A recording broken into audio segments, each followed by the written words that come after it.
வணக்கம். Red news விரைவுச் செய்திகள். ஏப்ரல் 26. சென்னையில் போட்டா ஜியோ சார்பில் மாபெரும் தர்ணா போராட்டம். அனைத்து அரசு அலுவலர்கள், ஆசிரியர்கள் மற்றும் உள்ளாட்சி பணியாளர்களின் கூட்டமைப்பு போட்டா ஜியோ சார்பில் பழைய ஓய்வூதிய திட்டத்தினை அமல்படுத்த வேண்டும், சரண் விடுப்பு ஒப்படைப்பு திட்டத்தை மீண்டும் அறிவிக்க வேண்டும் உள்ளிட்ட 10 அம்ச கோரிக்கைகளை நிறைவேற்றிட வலியுறுத்தி சென்னை ராஜரத்தினம் ஸ்டேடியம் அருகில் நேற்று காலை முதல் மாலை வரை ஒருநாள் மாநிலம் தழுவிய மாபெரும் தர்ணா போராட்டம் நடைபெற்றது. இப்போராட்டத்திற்கு மாநில தலைமை ஒருங்கிணைப்பாளர் மற்றும் தமிழ்நாடு அரசு அலுவலர் ஒன்றியம் மாநில தலைவர் அமிர்தகுமார் தலைமையேற்று தலைமை உரை நிகழ்த்தினார். மாநில முதன்மை ஒருங்கிணைப்பாளர்கள் தமிழ்நாடு தலைமைச் செயலகம் சங்கம் மாநில தலைவர் பீட்டர் அந்தோணிசாமி, அகில இந்திய மாநில அரசு 4ஆம் பிரிவு ஊழியர்கள் சம்மேளனம் தலைவர் கணேசன், தமிழ்நாடு மேல்நிலைப்பள்ளி முதுநிலை பட்டதாரி ஆசிரியர் கழகம் பொதுச் செயலாளர் பாலகிருஷ்ணன் ஆகியோர் முன்னிலை வகித்தனர். தமிழ்நாடு தொடக்கப்பள்ளி ஆசிரியர் கூட்டணி பொதுச் செயலாளர் ராஜேந்திரன் வரவேற்புரை ஆற்றினார். அதனைத் தொடர்ந்து மாநில ஒருங்கிணைப்பாளர்கள் தமிழ்நாடு பட்டதாரி ஆசிரியர் கழகம் மாநில நிதிகாப்பாளர் பாஸ்கரன், தமிழ்நாடு அரசு ஊழியர் சங்கம் மாநில தலைவர் தமிழ்ச்செல்வி, தமிழ்நாடு மாநில அரசு பணியாளர் சங்கம் மாநில தலைவர் கணேசன், தமிழ்நாடு மாநில அனைத்து மாநகராட்சி அரசு சங்க கூட்டமைப்பு மாநில தலைவர் ராதாகிருஷ்ணன், தமிழ் மாநில அரசு பணியாளர் சங்கம் மாநில தலைவர் சரவணன், தேசிய ஆசிரியர் சங்கம் தமிழ்நாடு பொதுச் செயலாளர் கந்தசாமி, தமிழ்நாடு அரசு மற்றும் அரசு பணி மாநில மைய சங்கம் மாநில தலைவர் மதுரம், தமிழக பள்ளிக்கல்வி ஆசிரியர் கூட்டணி பொதுச் செயலாளர் ஜெயத்துரை மற்றும் மாநில தலைவர் நடராஜன், ஆசிரியர் பேரவை அனைத்து இந்திய ஆசிரியர் பேரவை பொதுச் செயலாளர் பாபு, தமிழ்நாடு அரசு கிராம உதவியாளர் மாநில மைய சங்கம் தலைவர் குணசேகர் மற்றும் அனைத்து சங்க கூட்டமைப்பின் பொறுப்பாளர்கள் தலைவர்கள் கலந்து கொண்டு வாழ்த்துரை வழங்கினர். இதில் திரளான அரசு ஊழியர்கள் பங்கேற்றனர். மேலும் இப்போராட்டத்திற்கு மயிலாடுதுறை மாவட்டத்திலிருந்து தமிழக பள்ளிக்கல்வி ஆசிரியர் கூட்டணியின் மாநில செய்தி தொடர்பாளர் பெருமா மணிவண்ணன், மாவட்ட செயலாளர் டி.ஜி. ரவி, மாவட்ட தலைவர் ஜெயமூர்த்தி, மாவட்ட பொருளாளர் ராஜீவ்காந்தி, கொள்ளிடம் வட்டார செயலாளர் சிவசங்கர், வட்டார பொருளாளர் பால ரமேஷ் மற்றும் பொறுப்பாளர்கள் அனைவரும் கலந்து கொண்டு சிறப்பித்தனர். இறுதியில் தமிழ்நாடு அரசுத்துறை ஊர்தி ஓட்டுநர்கள் சங்க தலைமைச் சங்கம் மாநில தலைவர் முசுப்பிரமணி நன்றியுரை கூறினார். ரெட் நியூஸ் செய்திகளுக்காக செய்தியாளர் ஜி.கே. ராஜீவ் உடன் பெருமா மணிவண்ணன்.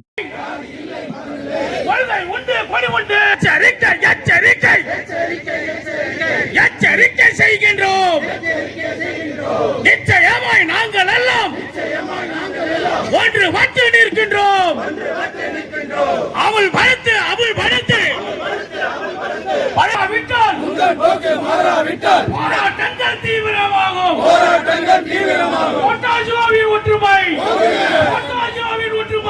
தமிழக பள்ளிக்கல்வி ஆசிரியர் கூட்டணியின் மாநில பொதுச் செயலாளர் ஜெயத்துரை அவர்கள் சிறப்புரை ஆற்றிய போது, போட்டாஜியாவின் சார்பில் எழுச்சியாக நடைபெற்றுக் கொண்டிருக்கின்ற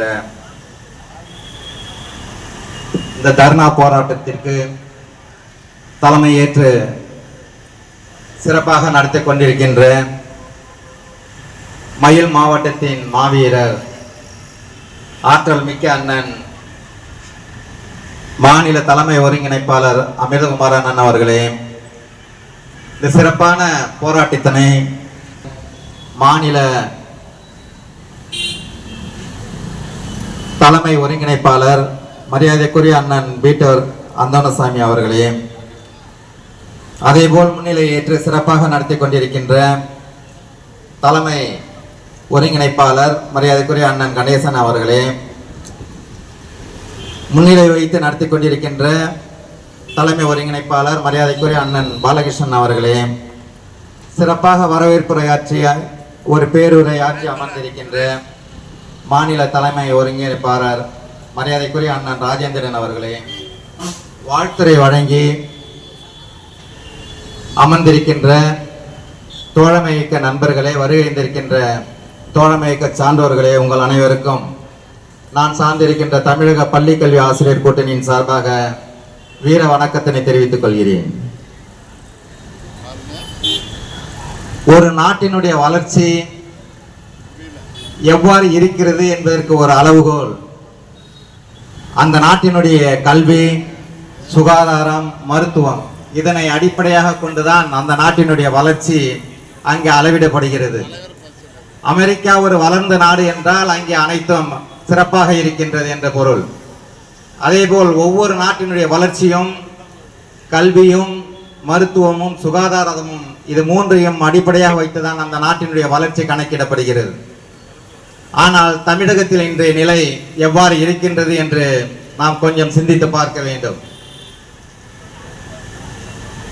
கல்வி கொஞ்சம் கொஞ்சமாக தனியாரிடம் ஒப்படைக்கப்பட்டு வருகிறது. மருத்துவம் கொஞ்சம் கொஞ்சமாக தனியாரிடம் ஒப்படைக்கப்பட்டு வருகிறது. சுகாதாரமும் அதுபோல் கொஞ்சம் கொஞ்சமாக தனியாரிடம் ஒப்படைக்கப்பட்டு வருகிறது. ஆனால் மது, சாராயம், டாஸ்மாக் அதை அரசு ஏற்று இன்றைக்கு நடத்தி கொண்டிருக்கின்றது. இன்றைக்கு நம்முடைய தமிழக அரசு எதை நோக்கி சென்று கொண்டிருக்கின்றது என்பதற்கு இதுவே ஒரு சான்றாக அமைகிறது. நம்முடைய பள்ளி கல்வி அமைச்சர் அவர்கள் பின்லாந்து சென்று அங்கு ஆய்வு செய்து வந்தார். அந்த நாட்டில் கல்வி எவ்வாறு இருக்கிறது, மருத்துவம் எவ்வாறு இருக்கிறது என்று ஆய்வு செய்து வந்தார். கல்வி முழுவதுமாக அரசிடம் இருந்தது, மருத்துவம் முழுவதுமாக அரசிடம் இருந்தது. அங்கு தனியார் பள்ளிகள் கிடையாது, தனியார் மருத்துவமனை கிடையாது. ஆய்வு செய்து வந்து இங்கு அவர் என்ன செய்திருக்கின்றார், என்ன மாற்றத்தை கொண்டு வந்திருக்கின்றார் என்றால் அது மிகவும் பெரிய கேள்விக்குறியாக தான் உள்ளது. இன்றைக்கு எது தனியாரிடம் இருந்ததோ, கள்ளச்சாராயம் காய்த்து வித்து கொண்டிருக்கிறார்கள், மக்கள் சாகிறார்கள் என்று அதை எடுத்து கையில் எடுத்துக்கொண்டு இன்றைக்கு அரசு அதை அரசுடைமையாக்கி இன்றைக்கு கல்வியையும் மருத்துவத்தையும் இன்றைக்கு தனியார் வசம் ஒப்படைத்துக் கொண்டிருக்கின்றது. இன்றைக்கு செவிலியர்கள் கொரோனா காலத்தில் இன்றைக்கு அன்றைக்கு நாம் கடவுளாக வணங்கினோம் செவிலியர்களை.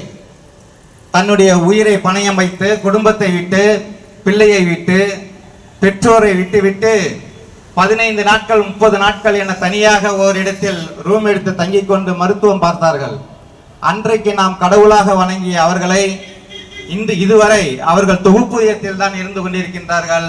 அவர்களை நாம் நிரந்தரம் செய்யவில்லை. அதோடு மட்டுமல்ல, அவர்களுக்கு பணி வழங்குவதில்லை. தொடர்ந்து பணி வழங்கினால் அவர்களை நிரந்தரம் செய்ய வேண்டும் என்பதற்காக 1 மாதம் அவர்களுக்கு பணி கிடையாது, ஊதியம் கிடையாது என்ற அளவில் இன்றைக்கு அவர்கள் தொகுப்பூதியத்தில் பணிபுரிந்து கொண்டிருக்கின்றார்கள். பல பேர் உயிரை காப்பாற்றியவர்களை இன்றைக்கு நாம் அலைகழித்துக் கொண்டிருக்கின்றோம். அதோடு மட்டுமல்ல, நம்முடைய முன்னோர்கள் பெற்று தந்த அத்துணை சலுகைகளையும் இன்றைக்கு ஒவ்வொன்றாக நாம் இழந்து கொண்டிருக்கின்றோம். மத்திய அரசுக்கு இணையான ஊதியம் அன்றைக்கு போராடி பெறப்பட்டது. பல பேர் அதற்காக உயிர் தியாகம் செய்து அந்த சலுகைகளை பெற்று தந்திருக்கிறார்கள். அந்த மத்திய அரசுக்கு இணையான ஊதியத்தை பெறுவதற்காக பல பேர் பண்டிகை நாளில் கூட ஜெயிலில் இருந்திருக்கிறார்கள். தீபாவளி அன்று கூட ஜெயிலில் இருந்து அதை நமக்கு பெற்று தந்திருக்கிறார்கள். அப்படிப்பட்ட அந்த மத்திய அரசுக்கு இணையான ஊதியத்தை முன்னாள் தமிழக முதல்வர் டாக்டர் கலைஞர் அவர்கள் எல்லளவும் முனையளவும் குறைக்காமல் வழங்குவேன் என்று கூறினார். ஆனால் 6வது ஊதிய குழுவில் அதே முதல்வர் இடைநிலை ஆசிரியர்களின் ஊதியத்தை மத்திய அரசு 9300 என்று நிர்ணயித்தது. ஆனால் தமிழக முதல்வர் டாக்டர் கலைஞர் அவர்கள் 5200 என்று அந்த ஊதியத்தை குறைத்து இடைநிலை ஆசிரியர்களுக்கு ஒரு பெரிய துரோகத்தை இழுத்தாய். இன்றளவும் அன்றைக்கு விழுந்த இடைநிலை ஆசிரியர்கள் இன்றளவும் எழ முடியாமல் ஒரு பாதாளத்தில் தள்ளப்பட்டிருக்கிறார்கள். அதோடு மட்டுமல்ல, பாஜக அரசு கொண்டு வந்தது, வாஜ்பாய் அரசு கொண்டு வந்த சிபிஎஸ் திட்டம், அன்றைக்கு எதிர்கட்சியாக இருந்த காங்கிரஸ் அதை எதிர்த்தது. இந்த சிபிஎஸ் திட்டம் சட்டத்திற்கு விரோதமான ஒரு திட்டம் என்று அன்றைக்கு ப. சிதம்பரம் அவர்கள் நிதியமைச்சராக இருந்த எதிர்கட்சியாக இருந்த ப. சிதம்பரம் அவர்கள் எதிர்த்தார் அதை. அதே மீண்டும் காங்கிரஸ் ஆட்சிக்கு வந்த பிறகு அதே அந்த ஆட்சி சிபிஎஸ் திட்டத்தை நடைமுறைப்படுத்தியது. எதிர்கட்சியாக இருக்கும் போது எதிர்த்து, அது ஆளுங்கட்சியாக வந்த பிறகு அதை ஆதரித்து அதையே அமல்படுத்தி நம்முடைய ஆசிரியர்கள், அலுவலர்கள், அரசு பணியாளர்களின் வாழ்வாதாரத்தை இன்றைக்கு கேள்வி. நம்முடைய பங்காளிகள் கூட நம்மிடம் பேசினார்கள். நாம் எல்லாம் ஒரே நாளில் போராட்டத்தை வைக்கலாம் என்று சொன்னார்கள், சொல்லிவிட்டார்கள். ஆனால் தமிழகம் முழுவதும் ஒரு நாள் அடையாள வேலை நிறுத்தத்தை நாம் மிக சிறப்பாக எழுச்சியோடு நடத்தினோம் என்பதை மாற்றுக்கிறது இல்லை. அதன் பிறகு 3/3/2024 தமிழகமே திரும்பி பார்க்கும் வகையில் நம்மளுடைய ஒரு நாள் அடையாள உண்ணாவிரத போராட்டத்தை சென்னையில் நடத்தினோம். பல்வேறு இளைஞர்களெல்லாம் மீறி சென்னை சிறப்பாக அந்த உண்ணாவிரத போராட்டத்தை நடத்தினோம். சொன்னீர்களோ அதைத்தான் கேட்கின்றோம். அதை நிறைவேற்ற வேண்டும் என்ற காரணத்துக்காக தான் இந்த தர்ணா போராட்டமானது நடைபெற்றுக் கொண்டிருக்கிறது என்பதை சுட்டிக்காட்ட வேண்டும்.